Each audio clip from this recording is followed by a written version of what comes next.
नमस्कार, मी धनंजय सानप द ॲग्रोवन शोमध्ये तुमचं स्वागत. रासायनिक खतांसाठी तासनतास रांगेत उभं राहण्याचे दिवस आता संपणार आहेत. कारण आता घर बसल्या मोबाईलवरून ऑनलाईन पद्धतीनं खत बुक करता येणार आहे.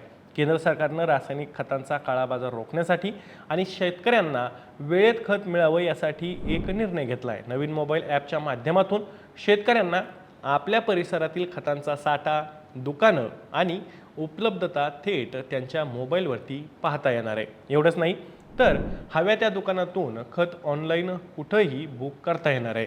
नेमकं हे ॲप कसं काम करणार आहे, शेतकऱ्यांना यातून काय फायदा होणार आहे आणि खत विक्रीतील गैरप्रकार किंवा काळा बाजार खरंच थांबणार आहे का, सगळं काही जाणून घेणार आहोत आजच्या द ॲग्रोवन शोमधून. त्यामुळे तुम्ही व्हिडिओ शेवटपर्यंत नक्की बघा. तर रासायनिक खतांचा काळा बाजार रोखण्यासाठी केंद्र सरकारनं निर्णय घेतला आहे. हवं ते खत घेण्यासाठी शेतकऱ्याला आता कृषी सेवा केंद्रात न जाता ऑनलाईन बुकिंग करता येणं शक्य होणार आहे. हा प्रयोग राज्यातील 2 जिल्ह्यात सध्या राबवला जातोय. केंद्र सरकारकडून खताचं बुकिंग करण्यासाठी नवीन मोबाईल ॲप तयार करण्यात आलेलं आहे. केंद्राकडून महाराष्ट्र, बिहार, उत्तर प्रदेश, गुजरात आणि तेलंगणा अशा 5 ठिकाणी या ॲपच्या चाचण्या सध्या सुरू आहेत. राज्यातील अष्टापूर, तालुका हवेली, जिल्हा पुणे या गावाचा सुद्धा यामध्ये समावेश आहे. केंद्रीय खत मंत्रालयातील अधिकारी दिशा जैन यांच्या नेतृत्वाखाली या ॲपची चाचणी घेतली जाते आहे. मात्र 21 मे पासून 2 जिल्ह्यांमध्ये प्रायोगिक तत्वावरती हा प्रकल्प राबवला जाणार आहे. संबंधित जिल्हे आणि त्यातील गावांची नावं, त्याची व्याप्ती निश्चित अद्याप झालेली नाही आहे. शेतकऱ्यांना खताची सुरळीतपणे विक्री होण्यासाठी केंद्र सरकारनं राष्ट्रीय खत विक्री कार्यप्रणाली लागू केलेली आहे.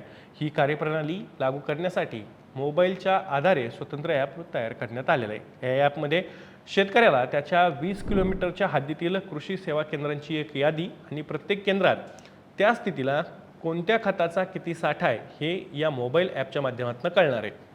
शेतकऱ्याला ॲपमधूनच हवं त्या दुकानातील हवं ते खत ऑनलाईन पद्धतीनं बुक करता येणार आहे. बुकिंग करतानाच संबंधित दुकानात त्या शेतकऱ्याच्या नावं खत राखीव ठेवण्यात येणार आहे. 3 दिवसांच्या आत शेतकऱ्याला दुकानात जाऊन रोख रक्कम द्यायची आहे किंवा ऑनलाईन पैसे भरून सुद्धा खत ताब्यात घेता येणार आहे. राज्यात ही प्रणाली लागू झाल्यास शेतकऱ्यांना तासनतास रांगेत उभं राहून खत विकत घेण्याची गरज भासणार नाही.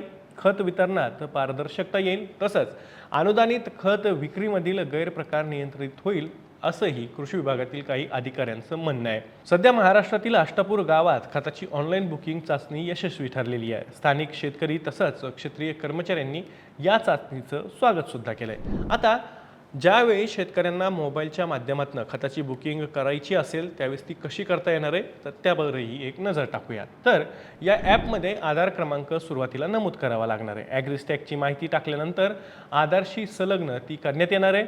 ॲपमध्ये खतांच्या ग्रेड आणि दुकानांची यादीसुद्धा शेतकऱ्यांना पाहता येणार आहे. आवश्यक खत सोयीच्या दुकानात शेतकरी बुक करू शकतात. बुकिंग करताच एक QR कोड शेतकऱ्यांना दिला जाणार आहे. संबंधित दुकानात गेल्यावर तो QR कोड स्कॅन केला जाईल आणि त्यानंतर स्कॅन केल्यानंतर विक्रेत्याला शेतकऱ्याची खात्री पटेल.